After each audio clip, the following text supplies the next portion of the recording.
Across every Pokemon game, there are a few sort of staples or roles that every region has filled so far. Of course, there's the starters, but we also have the normal type mammal, like Rattata, Zigzagoon, or Lechonk. These guys so far have only been 2 stages, but there's nothing stopping you from changing it up in your own fakemon region. There's also the classic bird Pokemon, usually being a normal and flying type, with most of them being 3-stage evolution lines, though Hoot Hoot, Tailo, and Wattrel are 2-stage. Then there's the bugs. Caterpie, Wurmple, Weedle, Sawaddle, all the little guys, usually having a cocoon-like middle stage.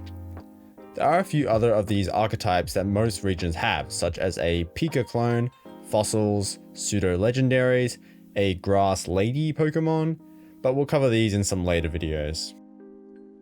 For now, let's take a look at the Route 1 normal type or normal type mammal, whatever you want to call it. I've seen this kind of Pokemon be referred to as the Route 1 rodent, but if you take a look at all the Pokemon that fill this role in each region, not even half of them are actually rodents. Rattata and Bidoof certainly are. Patrat is a little vague what animal it exactly is, though I think he's supposed to be a prairie dog, which is a rodent. And if you had asked me what Galah's Route 1 normal type is, I would have definitely said Wooloo. But when making this video, I realized that it's actually Squovet, who appears in the Pokédex earlier than Wooloo. I swear Wooloo was the first Pokemon I encountered in Sword and Shield, so maybe you guys shared this misconception with me. When deciding on what animal to choose for the Kalah region, my fakemon region based on Australia, there were a few good options. Bilbies, wombats, quolls, or even a kangaroo could have worked. Now, let me ask you something real quick. What would you say this animal's name is? I'm guessing you probably said it's a possum. Now that is correct, but technically speaking, the proper name for it is the opossum. And here in Australia, we have our own possums with no O. And as you can see, they look quite different to their North American counterpart, but they're still both marsupials. I decided a possum was the best pick, and in my old Australia region, which I'm rebooting for this current project, I did make some possum designs. They were called Bushby and Poshum, but they're in desperate need of a glow up. Now a quick confession, I also based Bushby, both its design and name, on the Bush Baby, or Galago. I think I'm saying that right. When I saw this animal and heard it was called a Bush Baby, 14-year-old me had no doubts that this was an Australian animal. But funnily enough, it is only found in Africa. Shows how much research I actually did back then. I changed this first stage entirely this time around, but I still like the idea of its evolution, which I'm actually going to show off first since I had the concept decided already. Only after finalizing it did I have a good idea for its first stage that wasn't just a smaller possum. I based this Pokemon on the brush-tail possum, quite literally using its tail as a brush to clean up messes. I also took inspiration from Victorian-era maids. Now concept-wise, I still really like this, but its look definitely needed a bit of spring cleaning. At its core, I kept most of the design elements, just updating them to my present style and giving it a bit more of an interesting pose. I also decided to have it hold a bottle brush flower, yet another pun, which it would use as a feather duster while its tail sweeps the ground. Originally, I had this Pokemon as a normal and fairy type, probably for no other reason than I used pink in its original color palette. But for its new look, I decided pure normal works just fine. I also tend to lean more towards dual type Pokemon, so if I get the chance where a single type works, I try to take it.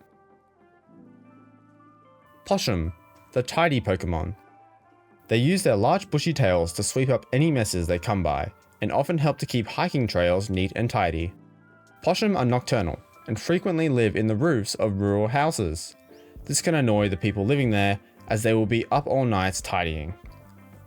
Poutsum are known for making a mess during their tantrums, which Poshum happily clean up. The original name Broshum wasn't my favorite, so I wanted to change it. It was just a combination of brush and possum, which is not the most creative. I settled on Poshum for the new name. Makes sense, right? Being a posh possum? I really like making fakemon names that are only slightly different from a real word, either adding, removing, or replacing a letter. Creating the final stage first and working backwards is something I've actually done a lot so far in this project. It really helps me to visualize where the evolution line is going and think of fun ways to expand on the concept, just in reverse I suppose. The original pre-evolution, Bushbee, was not super unique, just a small baby possum, which for a Route 1 normal type is really not an issue. Rattata is just a rat after all, and then evolves into a bigger just a rat. And at first I was fine sticking with this, but I had a bit of a hard time settling on a design I liked with only Possum as the basis.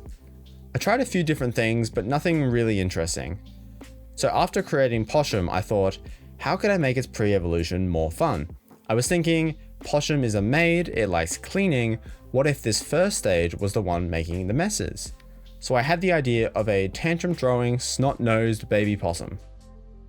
I even gave it a little diaper which kind of mirrors the apron worn by Poshum in a way. This just goes to show that working backwards from the final stage of a Pokemon can really help. I would definitely recommend trying this at some point with your own Pokemon. Poutsum, the tantrum Pokemon. Poutsum are notoriously hard Pokemon to train, not because of their size or strength, but because of their attitude. It's very hard to keep them happy for long. At the slightest inconvenience, they'll throw a tantrum, kicking and screaming and creating quite the mess. Now with our first set of Route 1 Pokemon finished, let's take a look at the next region staple. Now if you're also a fakemon artist, or even just an artist in general, you might share my struggles in drawing a specific kind of animal, birds. I'm not sure what it is about birds that are so hard to draw. I think for me, the wings are definitely a big part of the issue, specifically angling them correctly. But if you can manage to get them looking right, bird Pokemon can be really fun to make.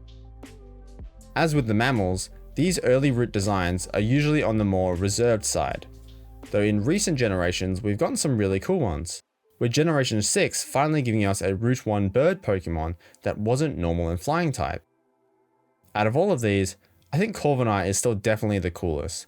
The Galar Pokédex is so underrated in my opinion, and I think the hate that the Sword and Shield games got kinda overshadowed how cool the Pokemon were.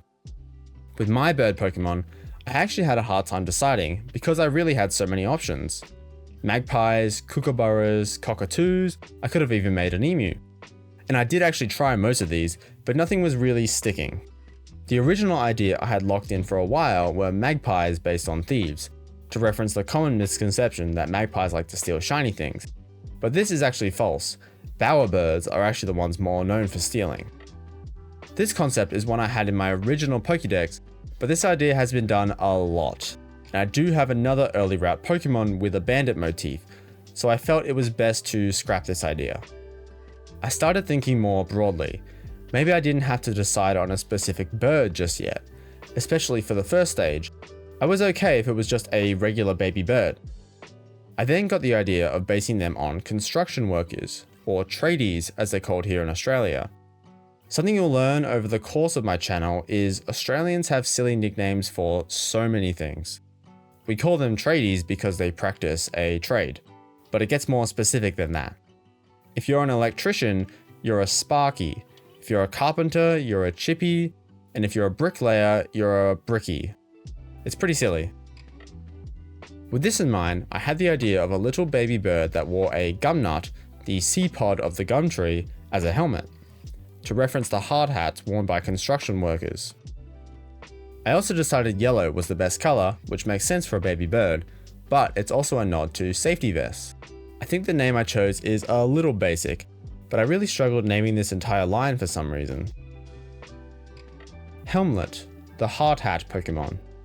From birth, they are given an empty seed pod to wear on their head for protection, both from predators and themselves. Helmlet can be quite clumsy and are not very proficient flyers, so it is not uncommon for them to fall from their nests. Helmlet's preferred method of attack is a powerful headbutt. Like I've done before, I made the final evolution before the middle stage, though in the case of these birds, I did actually design Helmlet first since it was such a simple idea. Likewise, the design for Craftweet came together pretty quickly, as I had already made the final form, and even used a discarded design element from that evolution, the overalls, which I used to add blue into the color palette and I think this combination really helps sell the construction look. Like I mentioned, I didn't really have a specific bird in mind when making these guys, though I think they both ended up resembling budgerigars or budgies, which works nicely being Australian birds. There's really not a whole lot to say about this one, since I had a pretty good idea of what I wanted from this middle stage. Though in hindsight, I think the transition from this Pokemon to the final stage might be a little drastic, but you guys let me know what you think. Craftweet, the fix-it Pokemon. Craftweet are very helpful Pokemon, often helping repair damages on houses, though usually these repairs are done solely with twigs and mud. They pride themselves on doing a good job, proving very useful on construction sites as they are able to fly tools to workers high up on scaffolding. Despite their size, their beak and talons are surprisingly strong, allowing them to even unscrew bolts. With the final evolution, again I struggled initially. I had a vague idea of what I wanted, though not enough direction to nail a design just yet. I knew I wanted to keep the yellow from the previous stages, but more closely reference the pattern on safety vests. I played with a few different ideas, such as giving it a large drill-like beak and making it resemble some kind of kingfisher, or even a crane or stork. An idea I liked was giving it a hard hat made to resemble a bird's nest, since it's now too big to wear a gumnut. Aside from that, nothing was really speaking to me. Until a friend of mine pointed out that the body shape of this sketch here reminded him of a cement mixer, and that I should lean into that. I really like this direction, and it works perfectly with the construction theme. I exaggerated the proportions and also tried making the head, torso, and lower body look more separate, because I really like the idea of this Pokemon eating rocks, mud, water, anything like that, then spinning its body like a cement mixer to actually create its own cement. You can see I even drew a little sketch of this in action. Last minute, I had the idea to change it into more of an owl, which would make its spinning body slightly less crazy, since owls are able to turn their heads up to 270 degrees. I really like this new face, and it kinda gives it more of a grumpy worksite foreman feel. I also decided to make it flying ground type, which felt like the obvious choice and is also a very uncommon type combination. I guess it's also a little weird to be eating dirt if you're not a ground type. Conklaw, the construction Pokemon. They create a makeshift cement by eating mud, dirt, and similar substances, as well as water. Conklaw then rapidly spin their torso, which can move independently from the rest of their body. This mixes everything together, forming the cement which it then spits out as it builds. They are also able to freely rotate their head, which helps Conklaw keep a keen eye on its eggs or hatchlings while it's working. I hope you enjoyed this little walk through Route 1 of the Kalah region, but we're not on Route 2 just yet. I still need to show off the creepy crawlies of my region in the next video, so get ready for some bug types. If you enjoyed this video and want to see more content from me, be sure to like, comment, and subscribe. It really helps out the channel. I'll see you in the next one.